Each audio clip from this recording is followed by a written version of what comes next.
And we would now move on to our panel discussion number 2 for the day, requesting the team to kindly set up the stage for the same.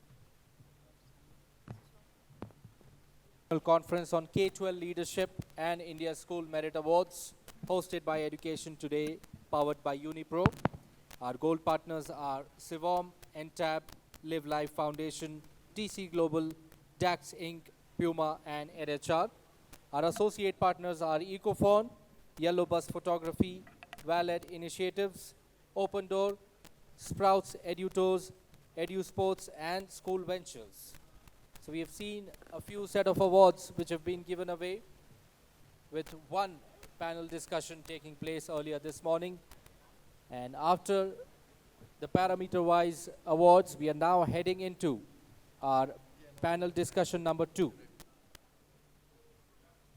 But while the stage is being set for the discussion, I would request the team of Reqelford International School, Hyderabad, Telangana, to please join us on stage to collect the awards under the Grand Jury Awards category.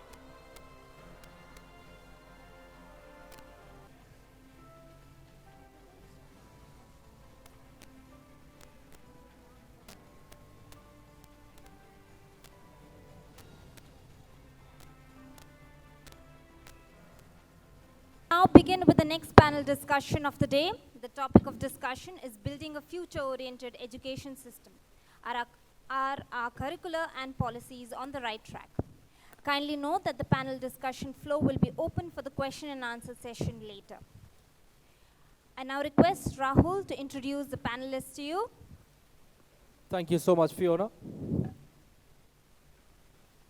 Well, it gives me immense pleasure to introduce the first panelist for this discussion, Mr. Ananth Krishnan, CEO of Kalorex Group of Institutions, a target-oriented professional with 25 plus years of experience in techno-commercial and operational leadership roles in the field of education. Good exposure in starting and operating educational institutions right from the drawing board and establishing them into a profit venture. Expertise in K-12 joint ventures, government licensing, supplementary educational programs, and SPVs at Pan-Asia level. I request sir to please join us on stage. And I would also like to brief the audience that he is also the moderator for this panel discussion.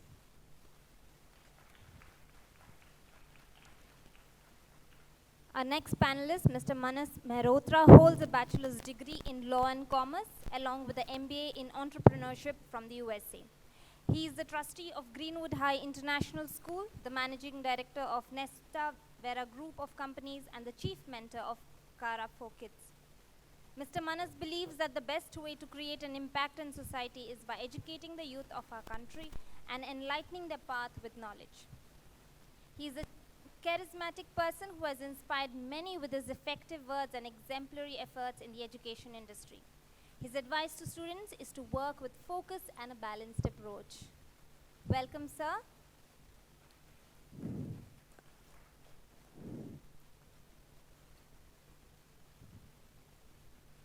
Well, introducing our next panelist, Mr. Karan, Managing Director, Gitanjali Group of Schools.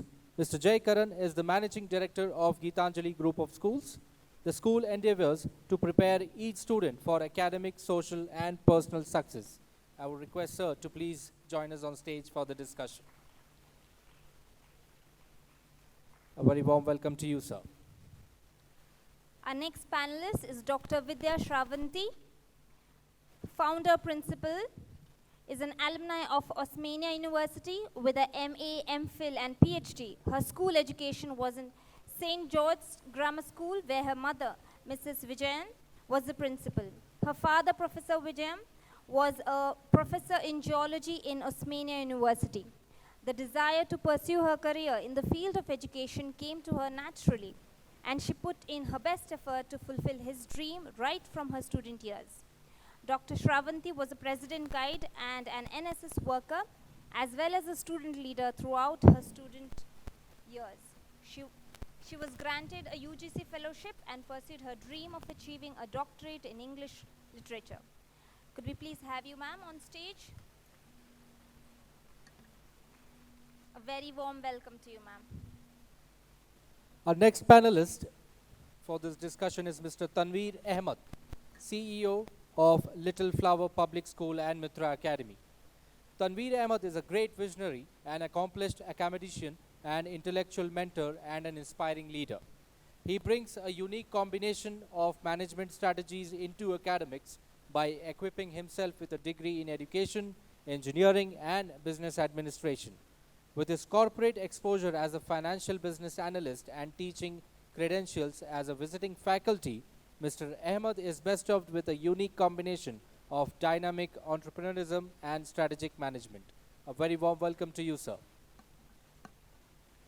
Our next panelist, Srisha Mohandoss, is the co-founder of in early years and the director of education at SSVM Institutions, a group of K-12 schools that shapes young leaders to inspire the community in meaningful ways. An education professional with an M.Ed in International Education from the University of Sydney, she has won multiple awards as an educational leader, administrator, and social entrepreneur. She also holds a BCom in entrepreneurship from the University of British Columbia. She is a passionate believer in ecological sustainability, education, and social entrepreneurship education for K-12 students. A very warm welcome to you, ma'am. And now over to Mr. Ananth Krishnan, sir, to please take forward the discussion.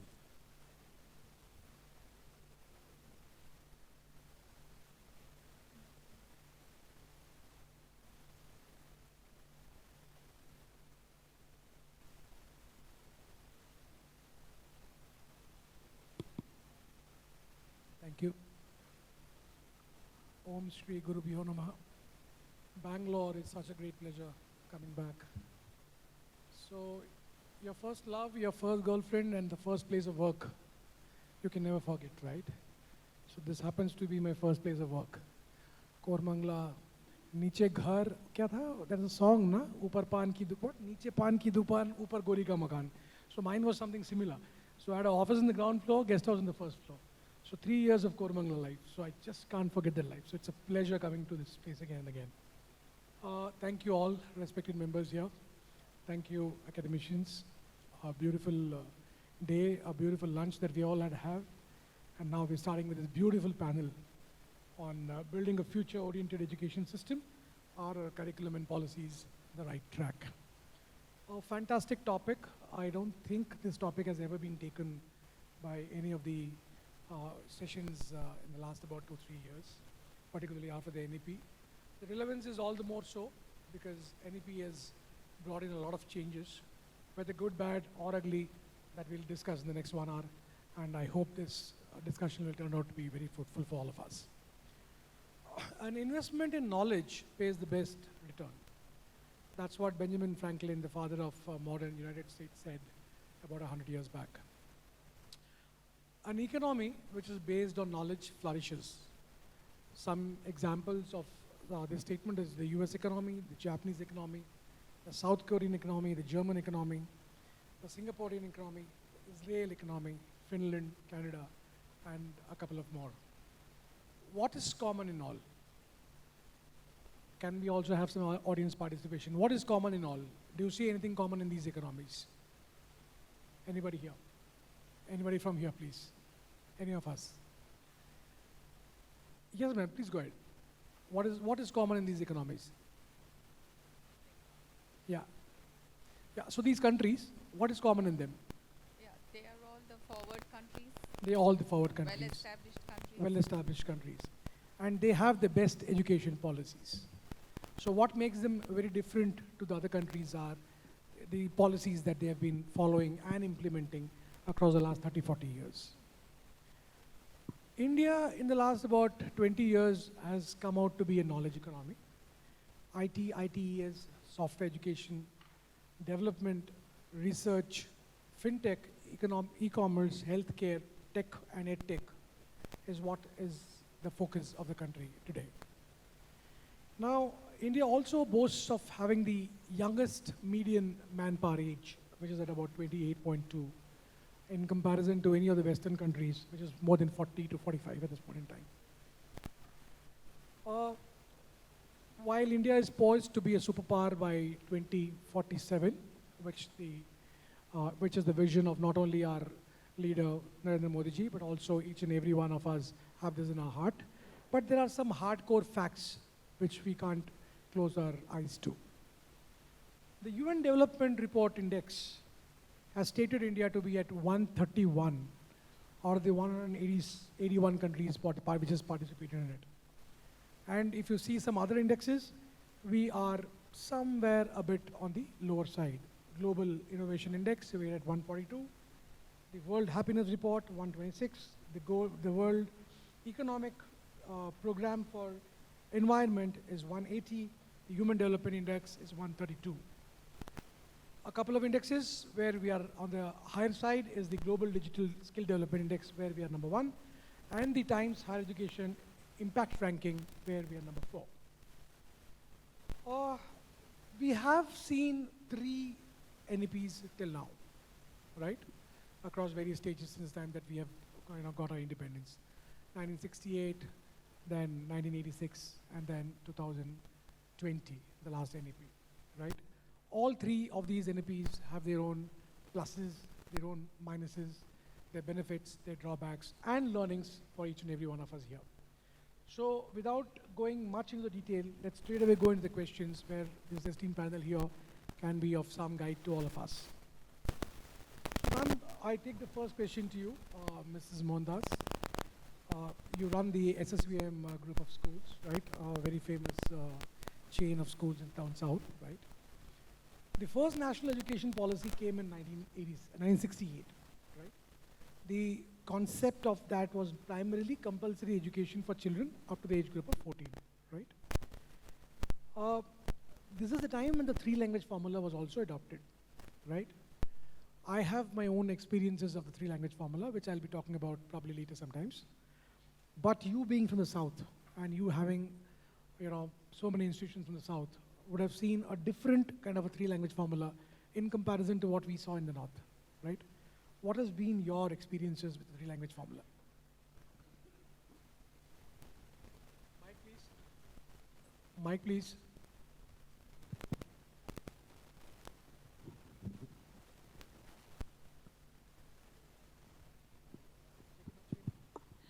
Hello. Yeah. A very good afternoon, everyone, and thank you, Mr. Ananth, and our esteemed panelists. It's a pleasure meeting all of you today at on this stage and sharing insights besides all of you here. And thanks for that question, by the way. And in terms of the language policy, what we see is that I got to know that back in 1968, when the 3-language formula was introduced, Tamil Nadu was not very receptive of it, and we were in fact wanting to go towards the direction of only Tamil and English. While when we had the national curriculum schools being introduced more in the state, we saw that Hindi was another additional language that was brought in, and a lot of students who wanted to have Hindi as their second language choice moved to taking Tamil as their third language. So what we see, at least in the recent years, is that international languages have also come into play, and they take that as their third language and all of that as well. While currently our situation is to bring in Tamil language as a mandate in the state, to retain the ancient language and the script, and for Tamilians to be basically stay rooted to their culture and the language. So in terms of that, we find that it's a good policy addition, definitely, but it also sort of brings in restrictions for children moving from different states, children moving from different parts of the country, different parts of the world.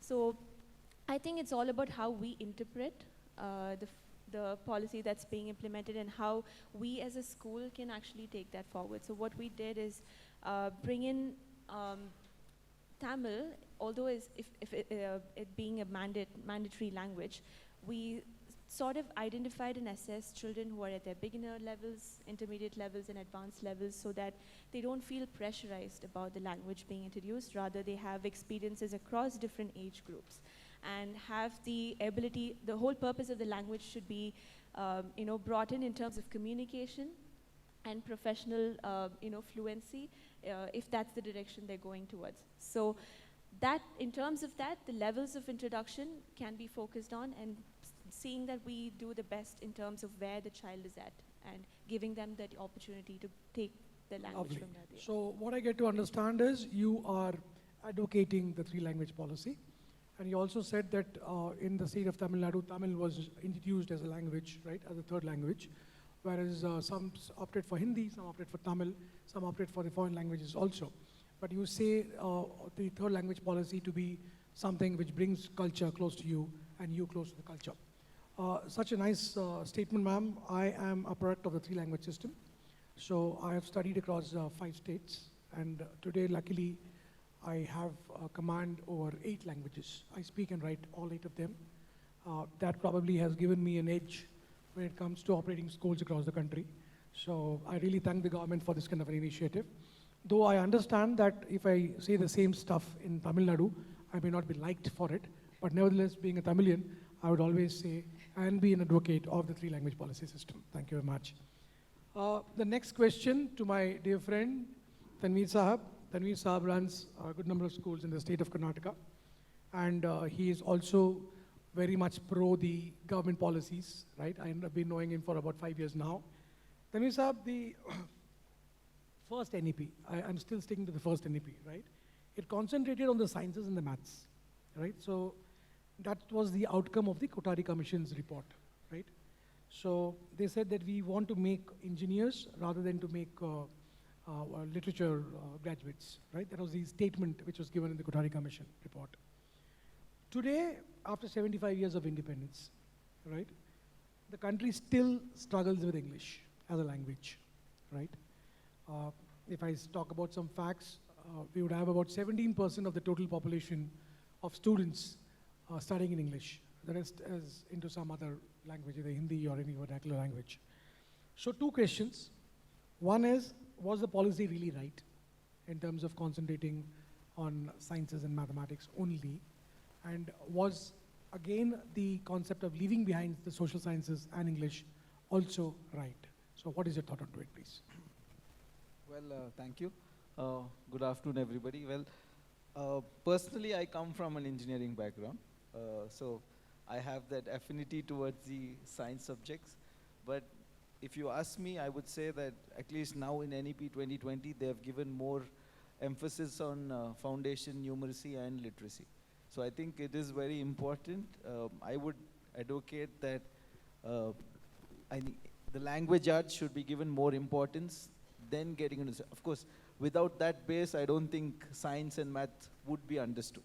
So I think language arts must be given of a lot of importance in my opinion. You simply have summed it saying that languages are equally important. Without languages, understanding science and maths would have been a challenge. Yeah, So it goes without saying.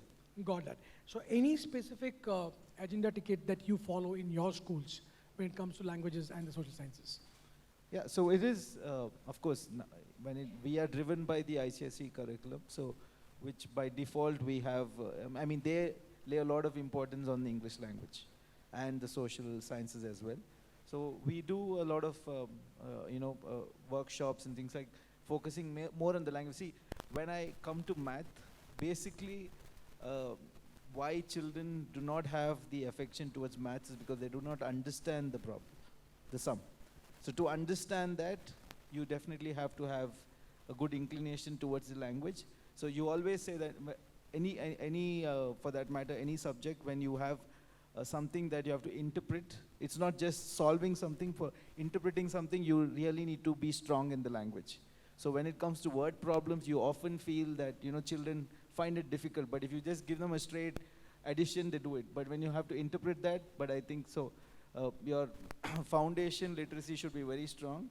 So that is the base for getting better grades or progressing well in, of course, mathematics and sciences. So foundation literacy interpretation and the use of mental ability, if I can put it Yes. that way, right? Perfect. Is what is required while that you also propagate science and maths is what Yes. Mr. Tanveer says. Very beautifully put in. I take my next set of questions to Ms. Vidya Sravanthi. Vidya ma'am runs a group of schools under the name of St. Paul's School and also Reqelford International School. She's also kind of launching a university of late in Hyderabad. So thank you for this beautiful session here, ma'am, and thank you for having accepted our invitation to come here. You are more so into academics, so I'll take you straight away to an academic question. In the second half of the second education policy, the NEP, that happened by the Rajiv Gandhi government, CCE was introduced, sometimes in 2009, right? The huge hue and cry about CCE. We should do CCE this way, we should do CCE that way, so many number of trainings, mandatory trainings, non-mandatory trainings, a lot of things happened, right? It took about 10 years to understand that we still were not ready for CCE, right? What were the reasons behind CCE not being able to, as a country, we not being able to implement it to the core? And what could we have done better? Because CCE as a concept was a beautiful concept, but somehow we couldn't take it up. So what went wrong, ma'am? Yeah, I think, this is one of the most strategic, interventions that was made into the learning processes for our students all over the country. Basically because it talks about continuous evaluation. Well, I think nowadays schools have adopted continuous evaluation without even saying it. But then there was a process which was introduced way back so many years ago, decades ago. And then recently, in about 10 years ago, CBSE also made it mandatory to see that CC is a part of, even assessment as well as grading when it comes to grading of students and how we can measure their learnings. But then now we are doing CCE without mentioning it. Even the report card that was designed by the CBSE board in the recent academic year does include kind of a continuous assessment. Also the state boards, they in fact use the terminology of CCE. In Telangana we use CCE because we do have state board schools as well.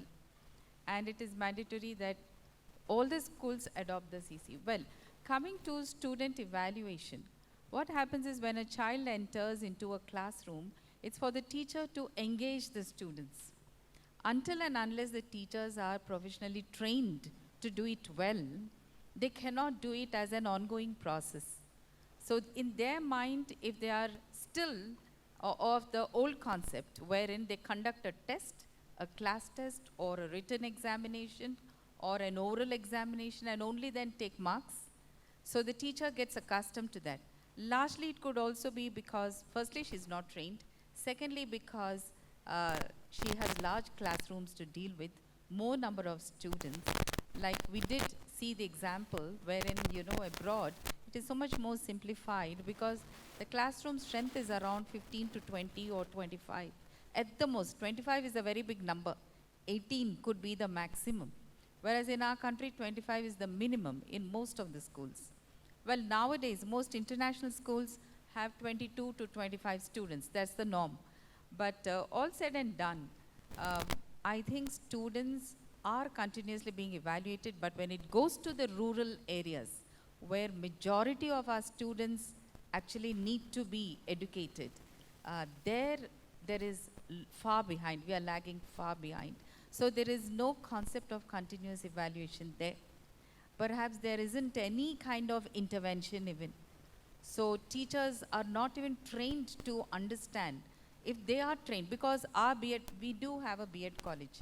So I do understand, and I've done my B.Ed and M.Ed, and I've also done research there. So I understand that we are not implementing to train our teachers to do this kind of continuous evaluation, wherein the learning becomes even more, better for a student.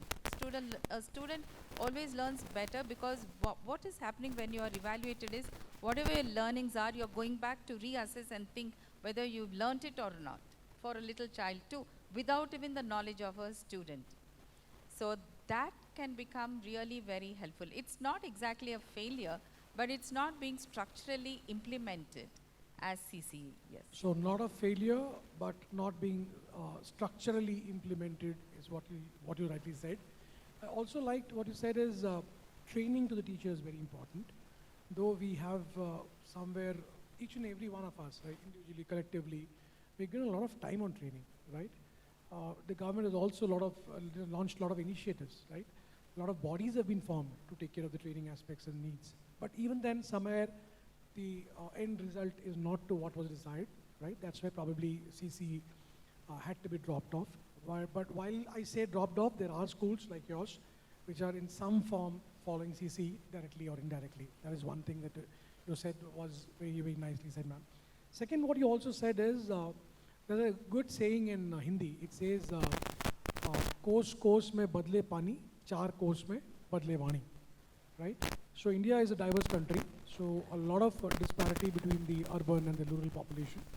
So in the urban schools, while the teacher training is happening and CCC is implemented in some form or the other, rural schools are yet to see the light of the day, is what you said, ma'am. Very beautifully summed up, ma'am. I take the next question to Manas sir. Manas sir is the trustee of Greenwood High School, and he is also the chief mentor of Kara Kids. Manas sir, you've been in this industry for long, right? You have seen many number of states in this country.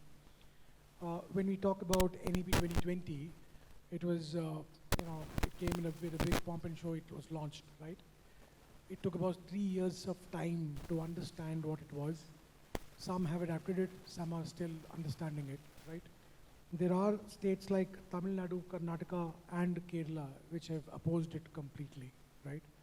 And if I'm not mistaken, Karnataka is coming up with its own policy for the state, right?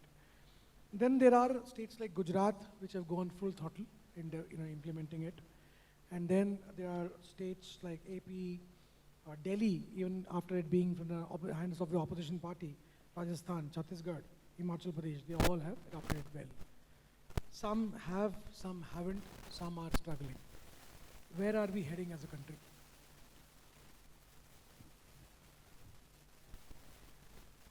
Very good afternoon. I think I'm audible. Hi.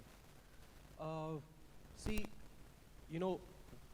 developing a policy in a country like India and making it reach the ground is actually not a very easy task. We are a country where we have almost more than 30 crore students who are school-going kids. A place where there are around more than 15 lakhs schools under the K-12 categories, which needs to be catered. And if you divide this into from a central to states level, it's a very difficult and a complex circumstances to handle. It's not an easy solution for any central or state governments to take this up. NEP being framed in the right direction from the central government has been implemented majorly if the states, whatever you're talking are the states where it's the BJP government which has implemented it. And as soon as the government changes, the rules are being unframed and new policies are being framed as per the requirement of the new government coming in. That's something which is not in the right direction, because things like education policy should not be part of the politics, but we live in that system. And we grow with that. When the NEP came in, a lot of hard work was done by the teachers and the staffs internally by all the schools to make sure where do we stand on the NEP ground, where we understood we are way ahead of where the NEP today is also mentioning. But then we realized that few states like us got a back again, saying that no, NEP is not going to come in, and you have to hold on for another 3 or 5 years to see the sun back. So again, we started working on, to look for the clarity, because that's something which gets missing on. If I follow the education policy coming from the Karnataka government today, or should I follow what the NEP is coming for. I don't think schools in Bangalore or Karnataka have that kind of a clarity. And majority of the states will fall that, where the central government and the state governments are different. So I think something has to be done from the central side where the control moves more towards the central to have the policies in place, which the states cannot play too much or deviate on, and then they have to frame policy within those lines is something which needs to be worked upon. And only then the NAP concept could become a stronger concept. I would like to add something, which actually the government has done very beautifully in last 5 years. If you see, this Anganwadis, these schools were pretty much not there 5-7 years before. Now there is more than 14 lakh schools, serving almost 8 crore kids today. And they have systems on which they can even do special kids needs of kids have been, identified, whether they are doing their assessment, their screening, all those things are being possible only because the government is working towards them as one goal and trying to, achieve this. And I think that kind of a system will be needed if we are looking something from an NEP to come and be participating in all the states properly. Very nice, very, very nice, sir. So what sir said was there has to be some level of, control. If not control, there has to be some guidelines which the center has to give, which the states have to pick up, and from there probably some level of flexibility for the states to incorporate their requirements in, right? But then there has to be an individual singular policy is what sir said. Also, he gave the example of the Anganwadis coming under regulation, if that's the right word. Yeah.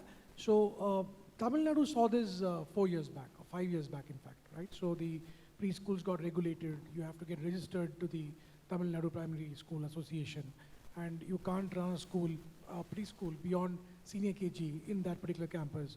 And you have to have sanitation certificate, fire certificate, and many other norms and rules to be complied with, which was a very good way to bring all the schools in one spectrum so that they all follow certain minimum standards for the students to offer to, right? So that was what the government policy did at Tamil Nadu, and that's what you're advocating probably for the whole country also. Thank you, Manas sir. Taking this discussion forward, I would invite Mr. Karan, MD Gitanjali Group of Schools. Sir, you are also operating schools here in Karnataka. My next question is on FRC, right? Sorry, my bad. You're from Hyderabad, right? Oh, right. So, talking about FRC, the Fee Regulatory Committee, right? Not a new word to many of us, right? Rajasthan 2013, Gujarat 2017, Maharashtra as old as 2011, Tamil Nadu even older, 2009, Karnataka 2017, Delhi quite some time now, right? The fact is, there is a lot of enrollment increase in the private sector schools, right? 6.5% is the increase, right? While there's a decline in the government schools. 1.3% is the decline in the government schools. But even then, there is an FRC, fee is regulated. You want to do something, you have to go to the government, seek their permission, seek their understanding, and then do it. To what level is this justified, and to what level do you see should we go ahead with this kind of a policy in this country?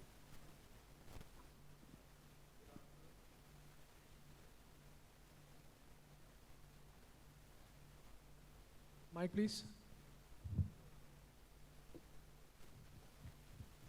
Good afternoon, everyone. The fee regulatory, I think your question regarding the fee regulatory committees that have come up, I think it's a reactionary sort of policy that has come about.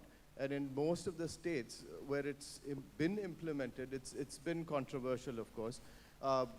We have not seen that type of reactionary policy in our state in Telangana. I think the government has been fairly level-headed and not implementing it to the extent that it has.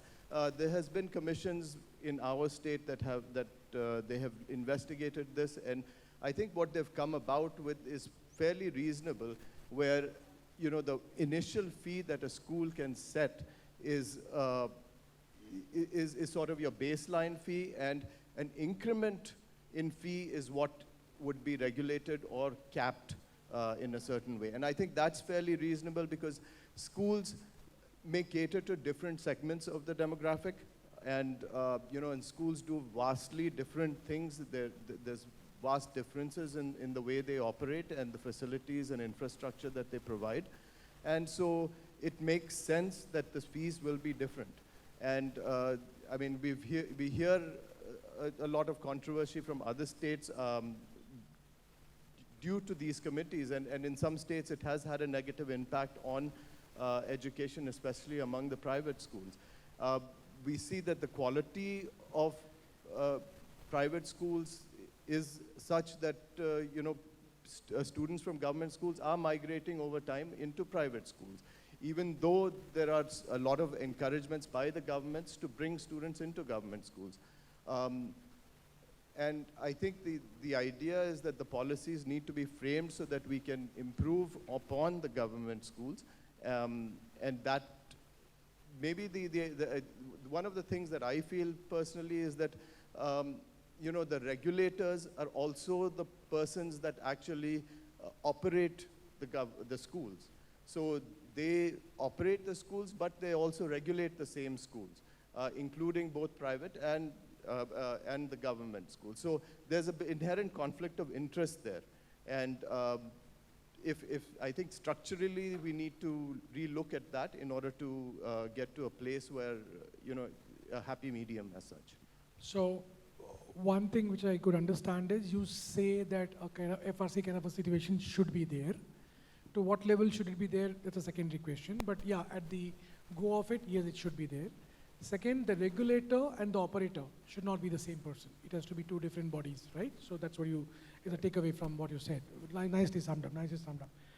My next question is... I think he said the regulator also operates, referring to the government.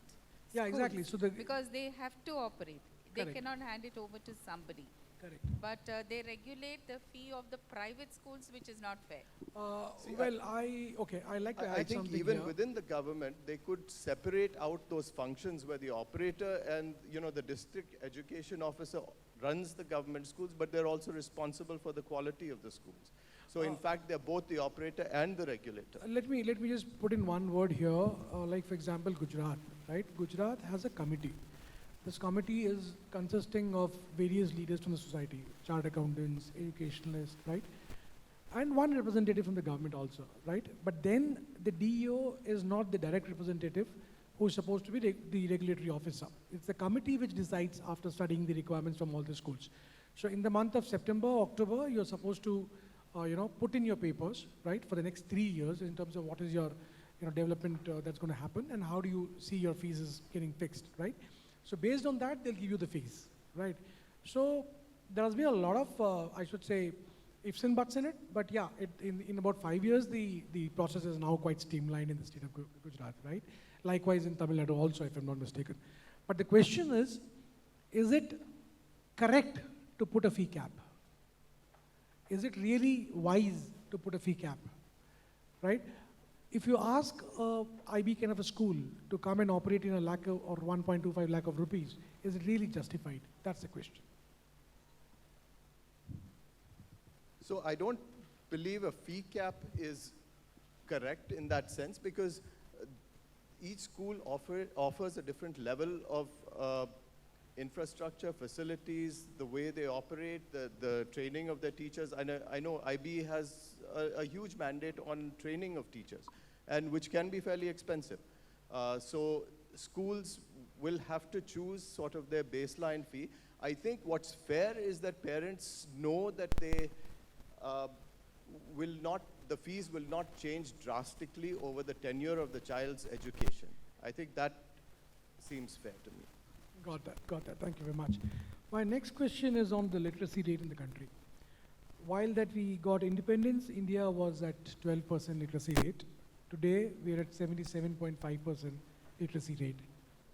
What credit will you give to these policies towards achieving this literacy rate? Anyone can take this question, please.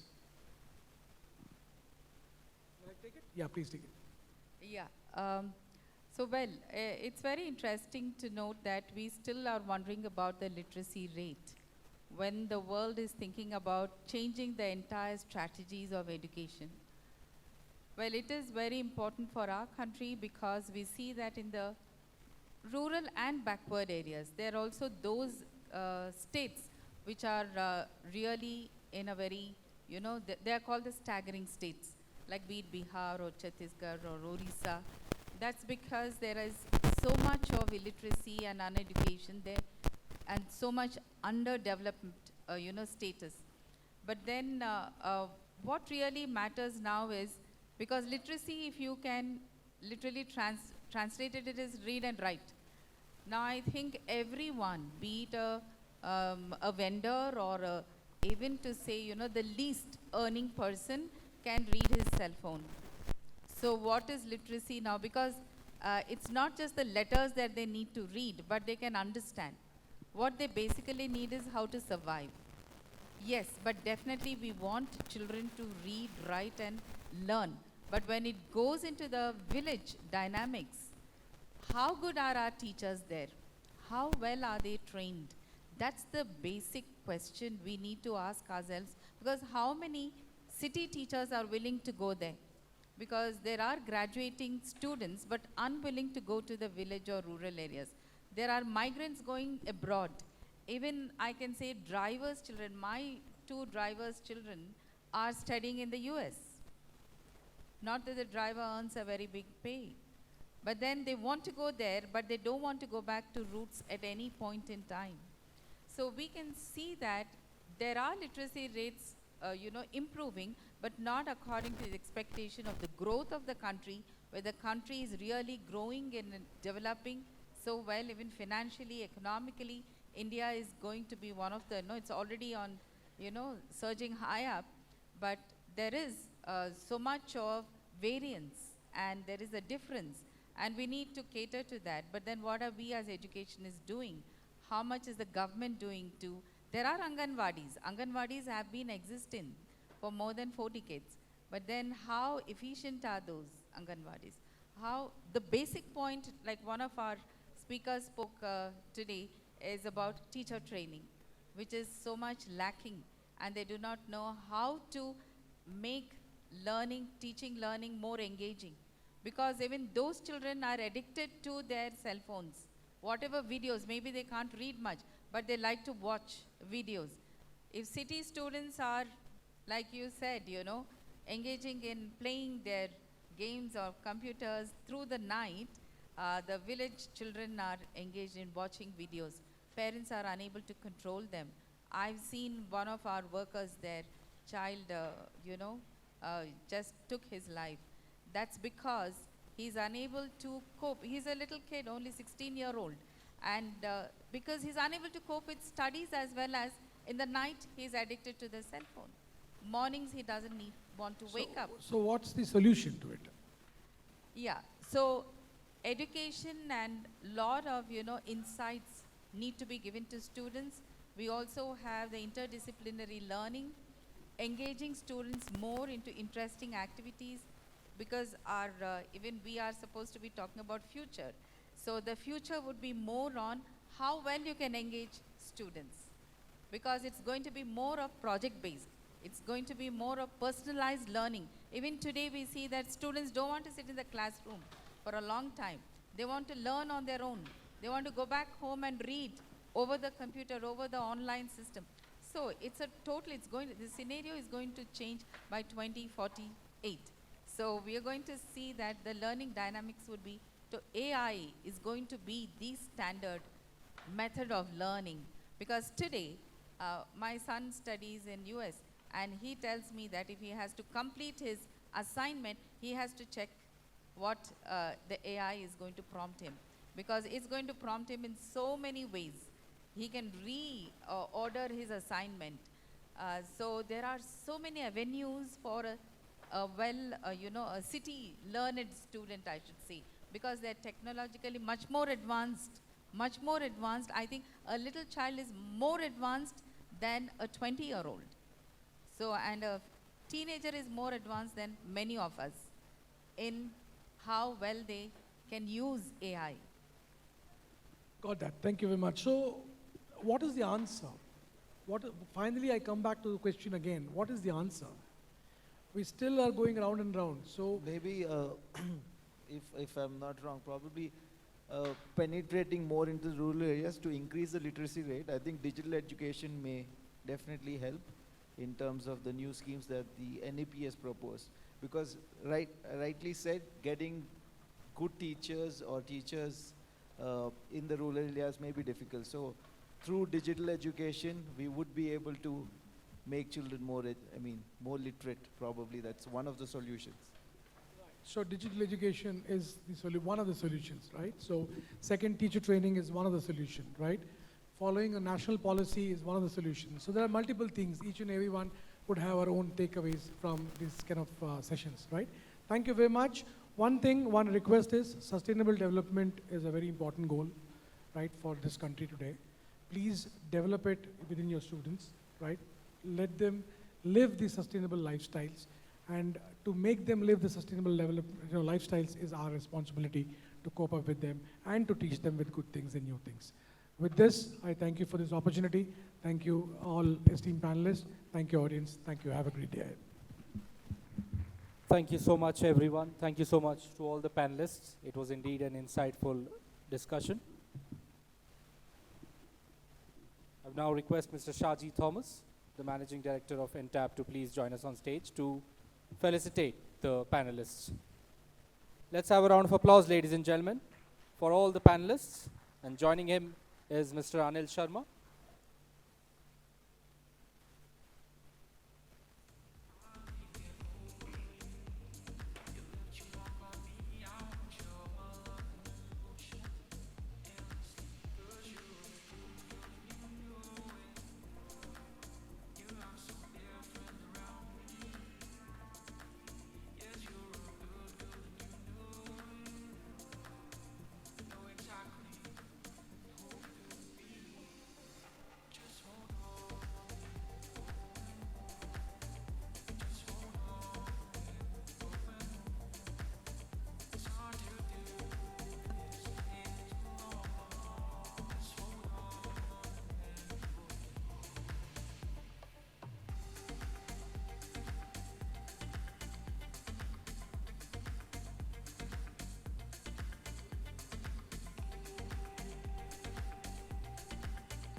It's